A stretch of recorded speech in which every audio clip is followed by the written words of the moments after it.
अस्सलाम वालेकुम जी। आज मैं आपको बनाना सिखा रहा हूँ बन कबाब या लंबे जो हमारे बर्गर बन होते हैं उनके साथ बर्गर्स बनाना सिखा रहे हैं। इसके लिए आपको इतनी ज़्यादा चीज़ें नहीं चाहिए, बल्कि 4 शामी कबाब हमने लिए। शामी कबाब की रेसिपी पिछली वीडियो में मैं दे चुका हूँ, वहाँ से आप जाकर देख सकते हैं। साथ हमने 4 बन लिए लंबे, तो ये आपको बाज़ार से बड़ी आराम से मिल जाते हैं या किसी भी ठेले वाले से लेते हैं। मीडियम आंच के ऊपर आपने एक फ्राइंग पैन रखना है या तवा रखना है जो आपके पास मौजूद है। उसके अंदर आपने शामिल करना है 4 से 5 टेबलस्पून ऑयल के, मैंने पहले ही डाल दिए हुए थे। एक अंडा लेंगे जिसे हमने अच्छी तरीके से फेंट लिए और इसके अंदर हम कोट करके शामी कबाब बनाएंगे।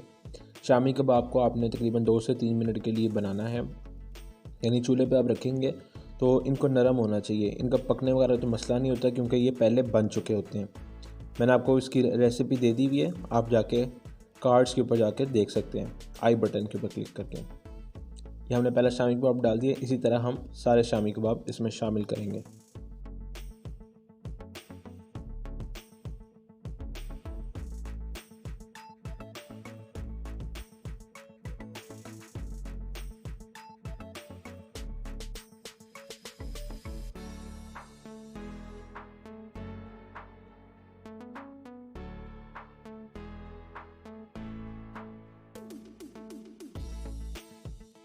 अब हम लोग चूल्हे के ऊपर तवा रख लेंगे, मीडियम आंच आपने रखनी है, ये बात का ख्याल रखें।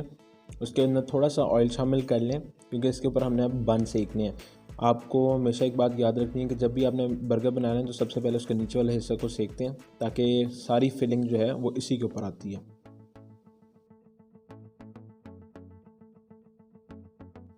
हमने एक अंडा फेंट लिया था, उसके अंदर थोड़ा सा चाट मसाला शामिल कर लें और बंस को साइड पर करके ना उसके दरमियान में तवे के ये आपने अंडा शामिल करना है। ज़्यादा बेहतर फ्लेवर आता है इस तरह। और चाट मसाला अगर चाहें तो इसी अंडे के ऊपर डाल दें, वो नमक का कोई इस्तेमाल नहीं करते, ज़्यादातर चाट मसाला ही इस्तेमाल होता है। अब जो है हम बंस को उतार लेंगे और मैंने इसको कटिंग बोर्ड पे रखा है बटर पेपर के ऊपर। प्लास्टिक का कटिंग बोर्ड है, इस वजह से उसके ऊपर डायरेक्टली नहीं रख रहे। ये आपने रख के इनको असेंबल करने के लिए इनको लाइन में रख दें, कि ज़्यादा बेहतर तरीका और एफिशिएंट रहता है। सबसे पहले हम मेयोनीज़ की एक लेयर लगाएंगे ताकि इसके ऊपर सब चीज़ें आके चिपक जाएं, और इसके बाद हम इसके ऊपर शामी कबाब शामिल करेंगे। लेकिन उससे पहले जो अंडा था वो जल रहा था, तो मैंने उसको पीसेस पहले करके ना उतार लिया था, ज़्यादा बेहतर रहता है। आखिरी वाले के ऊपर मेयोनीज़ रह गई हुई थी, वो मैंने शामिल की। और उसके ऊपर आपने इस बात का ध्यान रखना है कि आपने शामी कबाब नीचे रखना है मेयोनीज़ के ऊपर, ताकि ये एज अ बेस काम करे और सब चीज़ें इसके ऊपर आके स्टिक करेंगी।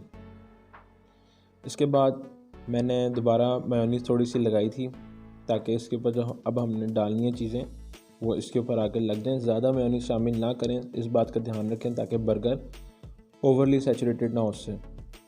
अब मैंने आइसबर्ग का इस्तेमाल किया, आप चाहें तो बंद गोभी इस्तेमाल कर सकते हैं, लेकिन वो उसके पत्ते थोड़े से सख्त होते हैं। आइसबर्ग लेटस के जो हैं वो पत्ते नरम होते हैं और मज़ा भी आता है इनको खाने में, नरम रहते हैं ये। उसके बाद जो अंडे के हमने पीसेस किए थे वो अब हम ऊपर शामिल कर देंगे।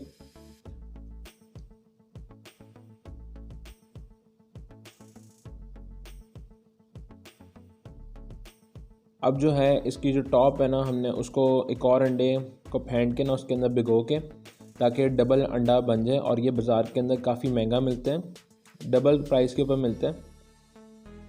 तो अब हम इसको ऊपर टॉप को हम भिगो के वो हम फ्राई कर लेंगे।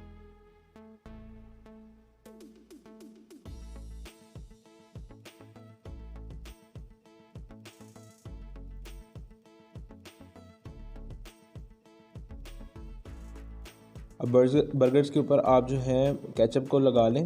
मैंने एक छोड़ दिया था क्योंकि चौथा जो था वो किसी ने खाना था जो कि केचप पसंद नहीं करता।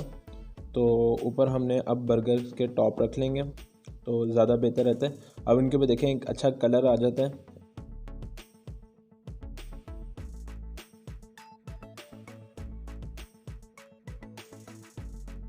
ये माशाल्लाह अंदर से बड़ी अच्छी फीलिंग इसकी लगी थी और ये सारे 15 मिनट के अंदर अंदर ख़त्म हो गए थे। ये अल्हम्दुलिल्लाह बहुत अच्छा इनका टेक्सचर आया था और अंदर से भी बहुत मज़ेदार थे। आइसबर्ग की वजह से एक मुनफरिद टेस्ट था। मूंगफली तो नहीं, लेटेस की वजह से, आइसबर्ग लेटेस की वजह से थोड़ा नरम टेस्ट था बंद गोभी के मुकाबले में। अगली वीडियो तक के लिए इजाज़त दें। अल्लाह हाफ़िज़।